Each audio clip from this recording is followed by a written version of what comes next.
Hey guys, welcome back to my channel. I've been away for a good 4 months from YouTube. The break was not intentional, but it was somewhat intentional, and then I stopped reading books. So I still don't know if I'm in focus or if I'm looking directly at the lens, but let's just pretend that this is because of the fact that I was away from YouTube. We'll just ignore the fact that I never really knew how to film. So anyway, I was on break for a very simple reason, and the fact was that I got married in January, and it was a wedding in the middle of a pandemic, and a lot went into it, but it was a really happy and a beautiful ceremony. So yeah, I got married, and I feel like the break was just around that time. And after that, I kind of stopped reading because my husband was like, "You're not allowed to read anymore." No, he did not say that. I just stopped reading because I just got busy and I was trying to figure things out. And when I started reading with Pakistani books. And this video is kind of inspired by the fact that, yeah, I started reading Pakistani books and they just turned out to be awful because I ended up DNFing both books. So that kind of inspired the idea of me just going back and like kind of reviewing every book that I read since 2020, like every Pakistani book that I've read since 2020. But I wanted to do it in a tier ranking way, basically rank them. And this is something that everyone and their grandmothers probably did on YouTube last year, and I just didn't have anything to rank. And I feel like this video is kind of a fair assessment of all the Pakistani books that I've read in the last year, and some of them since January. We're going to do it now. I have my trusty laptop with me here, and let's just hope that I can do this in one take, because I feel like this is one of those videos that I will not be able to refilm over and over again. So basically, I have made 5 categories. The first one is read it now. This is for 5-star books because you should absolutely go and read it now. The second one is I really liked it, and that's self-explanatory. This is kind of like a 4-star rating. And the third one is very good, like okay, decent enough, you can check it out for sure. So it's for 3-star books. Then we have try it, because again, self-explanatory. You can go ahead and try this book. And the 5th category is don't bother. Absolutely do not waste your time reading these books. So anyway, we will start with a book called Their Language of Love. This is a collection of short stories by Bapsi Sidhwa. And as much as I love Bapsi Sidhwa, this book of short stories wasn't that great. I think there are a total of 8 in it, and I liked 2 or 3 of them, which like resonated with me very strongly. So this one is going to fall into the very good category, because I feel like you can try it and it's like a decent 3.5 to 4-star rating. Next book is called Greetings from Berry Park by Sarfaraz Manzoor, and again this is a book by a British Pakistani author, and it's about this young boy who moved to England with his family at a young age, and he didn't really know how to relate to his backgrounds because he was an immigrant, and it was a very racist time because it was around the 70s, and he basically found music as inspiration, and his inspiration was Bruce Springsteen. And this memoir, I liked it because I guess it was about music, and I really like books that are about music, but I think the themes in it were very strong and the writing in it was very good. So I gave it 5 stars, and this one is read it now because I liked it that much. The next book is Our Lady of Alice Bhatti by Muhammad Hanif, and this was a book about a Christian nurse in Pakistan who works in a hospital. And most people know that Pakistan is a Muslim majority country, but we do have other religious identities. For example, we have Christians in Pakistan, and this is out of the 2 Muhammad Hanif books that I read, the other one being the one about the plane crash. The name is kind of like away from my head right now. Away from my head, this is how I talk, I'm forgetting the name. But this one I really enjoyed. I liked it more than that one. Again, really well written, really witty observations, and I really liked it. So I'm going to put it in the really liked it category. In that, I gave it 4 stars. The next book is called Daddy's Boy by Shandana Minhas, and this is a book that was also highly recommended to me by Bakhtavar from BookBakht. You should check her out. She has a really good channel. And Bakhtavar really liked it, and for me it just fell apart because it started really strong. Like, it's about this one guy whose father passes away, and he doesn't even know that his father has been alive all this time, and he basically goes to his hometown to like wrap up his affairs, and then he meets these really three interesting friends of his dad's, and I feel like that was a very, very strong premise. But after that, the book became generic and I just did not like it. So I guess you can try it, but like don't hold your breath, because I didn't like it, but you might end up enjoying the humor in it. Like I feel like it's funny. That's what it worked for it. The next book is called This White Night by Sarvat Haseen. And this is a book that I had a very, very strong reaction to. I just did not like it. It's kind of like the Virgin Suicides meets Little Women. And it's about supposedly these four mysterious sisters who are like trying to, figure out their place in the world. And like the idea behind it was so strong because their hair is so significant. I guess that comes from the association with Little Women. But this is again one of those books that it was really, really poor, in the sense that it was very tropey. The language was poor. Multiple times the author used the word exotic to describe people, and I just don't like when South Asian books are boxed in. So I gave it 1 star, and I would recommend the same. Like I would just say don't bother. The next book is called The Curse of MohenjoDaro, which I read towards the end of last year.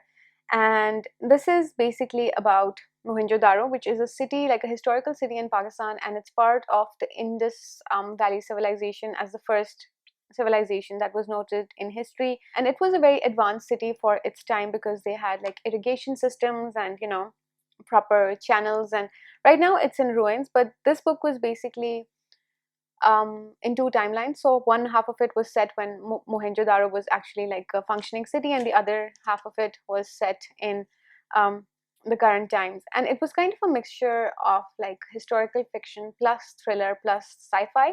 And for a lot of people, like that might count as a weakness, but I feel like I really enjoyed it, and it wasn't tropey, and the author is just generally like skilled at writing. Like with most Pakistani authors, I feel like they're not really good at writing. Like they think they know what they're doing, but most of the time it's either very complicated, and they basically pull out all the words that they probably prepared for the SAT exams, or it's very simplistic. So this one was actually really good, and I really liked it, so it was 4 stars. The next one is one that I DNF'd. It's called House of Clay and Water by Faika Mansab. And this is a book that I DNF'd because again, it was stereotypical and had a bunch of tropes in it. It's about this one burqa clad woman, as much as I'd read, right? Like one burqa clad woman who's friends with another one who is cheating on her husband. And this burqa clad woman is seen around with designer handbags. And like, again, I just don't like that, the burqa is giving a woman identity, but somehow it's an oddity that she's carrying a designer bag. And she is friends with someone, another woman who is like a loose character, and she is cheating on her husband. And I read about 50 pages, and I just did not want to read about cheating wives. Like I was getting married at that time, so I didn't want anything of that sort in my head because it was just off-putting. And again, I'm tired of reading books like this, so when I DNF'd, I would say don't bother. Then we have The Pakistani Bride by Bapsi Sidhwa. This one is set around partition, and it's basically about a young girl whose parents were killed um, during the partition riots. They were killed on the trains, and then she is basically taken in by a person, like a person of a different ethnicity, and then she is raised by him, and then he basically marries her off away from the city that she grew up in, away from everyone that she loved. Like that's the simplistic explanation, but I have a full review for this also, and I did a video discussion with Pau from Super Pau, so I'm gonna have that linked. But with Bapsi Sidhwa, I kind of like everything that she does. This one for me was a 4-star read. I really liked it. The next one is basically a poetry collection. It's called If They Come For Us, and I feel like contemporary poetry and I don't really get along. So on Goodreads, I didn't give this any rating, but I did give a short review that it's about this Pakistani immigrant who has shared her immigrant experiences in the form of poetry. And yeah, it had good themes. Some of the poems I enjoyed and I really liked. The others, like, they kind of fell a bit flat for me. But then again, I don't pretend to know anything about poetry. So I feel like I didn't rate it on Goodreads, but I did read it, and I feel like you can try it. So I'm going to put it in that category. The next book is called The Light Blue Jumper by Sidra F. Sheikh, and I was very excited to read this one. Like, this is one of those books that was kind of pitched as The Hitchhiker's Guide to the Galaxy, which is like a really good sci-fi book. And I was really excited to read it. And I feel like with this, I set myself up a bit for failure because I was hyping it up in every TBR, and I was really like, oh, I need to read this, I need to read this. And when I started reading it, instantly I noticed two things. The first, that it was incredibly well written, and the other was that like it was really funny. So those are two things that worked for it. But like I feel like those two things for me weren't enough to carry the story, because what happened was that it's science fiction and the world wasn't set up properly. Like there was a lack of world building, and I feel like with sci-fi books it's really, really important how you kind of build them up. So I regrettably like didn't enjoy it as much as I wanted to. Like I really wanted it to be like an absolute 4 or 5 star rating, and the truth is that I was really struggling to get through it. So I'm going to put it in the try it category, although I did give it 3 stars on Goodreads. Now that I'm thinking of it, like it was genuinely a struggle to get through because there were way too many characters and there were way too many POVs. And I'm still going to read like other books by this author because like I really enjoyed her humor. But overall, like I just didn't enjoy this book as much as I hoped I would. Then we have Cracking India by Bapsi Sidhwa, also known as Ice Candy Man, and this is just an amazing book. I feel like I've seen very mixed reviews from it now that I'm like recommending it to people and they're not liking it as much as I did. But for me, it was an absolute straight up 5 stars. It's about the partition of India and Pakistan from a very, very neutral lens, because the writer Bapsi Sidhwa is of a Parsi faith, in that she is Zoroastrian and she is writing about Muslims, Hindus, Sikhs, and the partition from her point of view. And in that, she's writing from a child's point of view. And this was one of those books that really, really made me cry, and not out of anger but like out of sadness and the emotion that it evoked in me. So read it now, absolutely 5 stars. The next book is also by Shandana Minhas, who wrote Daddy's Boy, and this one is called Rafina. And the thing about this book was that it's a novella, so that means obviously short, right? But it wasn't yeah, it fell a bit flat for me. Like again, it started off really strong because it's about a 17-year-old girl who's behaving like a 17-year-old girl. Like that's what the selling point was, and she has big dreams and she wants to be a model, and she's basically working in a salon helping someone else. So again, a very, very strong setup, but the ending was very rushed, and there was this one scene at the end, which is what Pakistani writers like to do, is like add explicit sex because that's what they think makes a book good, and I just didn't like that. So I feel like you can try it, but it's not that great according to me.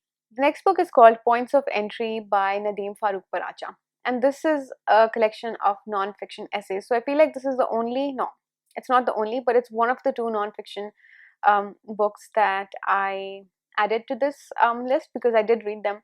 And this is a straight up read it now, 5 stars, because the thing with this one is that it just happens to be like so amazing, and in the sense that this will teach you Pakistan's history, and it will bring your attention to issues that people seem to have forgotten about, parts of history that no one told us about, and just like a good trip down memory lane. Even though I was born at a later time and it describes events earlier than my birth, but it kind of makes me nostalgic for a Pakistan that I have not witnessed myself. Then we have a book called Typically Tanya by Taha Keher, and this is a straight up don't bother. I read this book, and I mean, I read 25 or 30 pages of it, and it was just one of those books which I'm genuinely not interested in.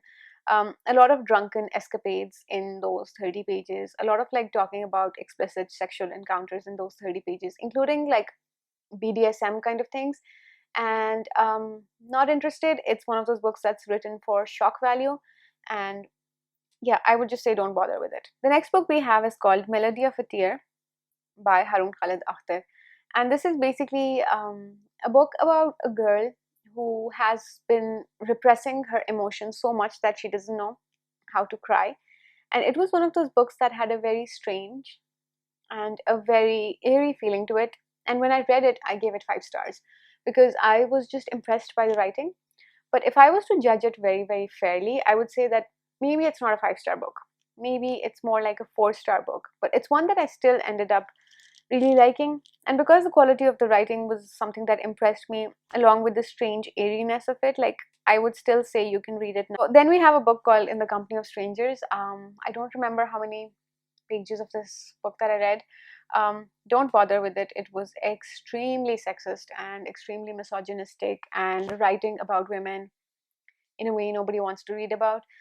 This author compared women to pallid vegetables, and he called them starved vultures, and he talked about like their stretch marks, and it was just bad. Don't bother with it. So the next book we have is called To Lahore with Love. Again, I was really excited about this one because like it was a very innovative concept. It was about the connection of a grandmother and a granddaughter through cooking. And in this, the granddaughter, who lives in England or somewhere, like she gets divorced. So the grandmother, who happens to be Pakistani, decides to bring her back to Pakistan so she can experience like Pakistani life here. And then it became a stereotypical tropey Bollywood film.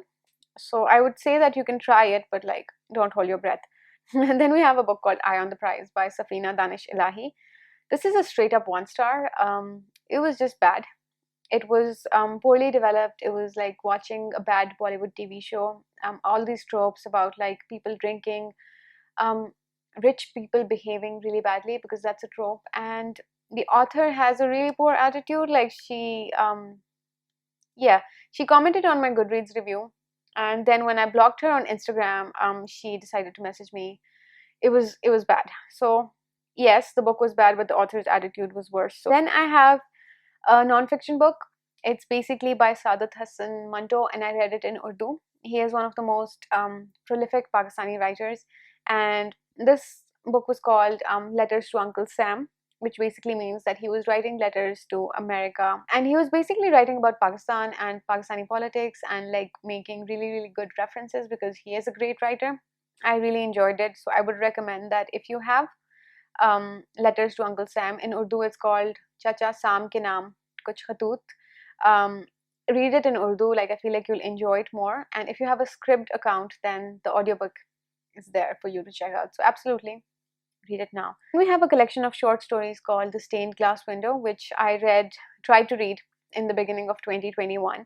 And it was pitched as stories of pandemic from Pakistan. And usually with collection of short stories, you would expect that they would have 6 to 8 really compact, really crisp, really, really good stories. Except this one has 26 stories. They're scattered, they're all over the place. And none of them, out of the 26 that I read, none of them addressed the pandemic in any way. They were just like very abstract, random stories written by people who are not, like, who are big names, sure, in the literary world, but that doesn't really mean that they have all the skill, right? So I would just put it in the don't bother category because I just didn't think it was that great. Then we have another book called The Verdict by Osman Hanif, and this is one that I DNF'd last week, and it was about a very sensitive issue, one which is a very serious issue in Pakistan. It's kind of a political and a religious issue, and this book was basically supposed to be about that, right? Like it's about this one boy who gets accused of a very, very serious crime, and his life is on the line. Like that's how it's set up. And we start the book off with the guy who is representing him in court, and in the first 30 or 40 pages we're basically talking about how the lawyer was in love with someone else, and then she married someone else, and now he's thinking about her all the time. Like I DNF'd this book 50 pages from the end because I was like, this is going to get better, this is going to get better. It did not get better. The writing was extremely immature. It read like an essay that a 14-year-old wrote. Not to insult any 14-year-olds who want to like develop their career, like writing careers. Like I'm not insulting any teenagers, but this book was just a big old don't bother from me. Then we have The Reluctant Fundamentalist by Mohsen Hamid. It was okay. Like I wasn't holding my breath for this one at any point. I knew it's a Mohsen Hamid book who's kind of a hit or a miss with me, mostly a miss, but I did like Moth Smoke. So for me, I'm going to put this in the tried category, even though I feel like most people have already read this book. Then we have Water by Vapsi Sidhwa, and this is going straight to the read it now. I'll link my review for this because I really enjoyed this book. And this is one of those unique books which was a movie first, and because of the sensitive topic that it talks about, it basically talks about Hindu widows from the Brahmin caste and how they're treated after the death of their husbands, in that they're basically left in an ashram or a sanctuary where they can basically like live in poverty because they've lost the status. So the director of the movie Water asked Bapsi Sidhwa to write it in a book, so it's more well received. And again, the book had flaws. It wasn't the perfect book because again, like I feel like the framework of the movie definitely limited Bapsi Sidhwa as a writer.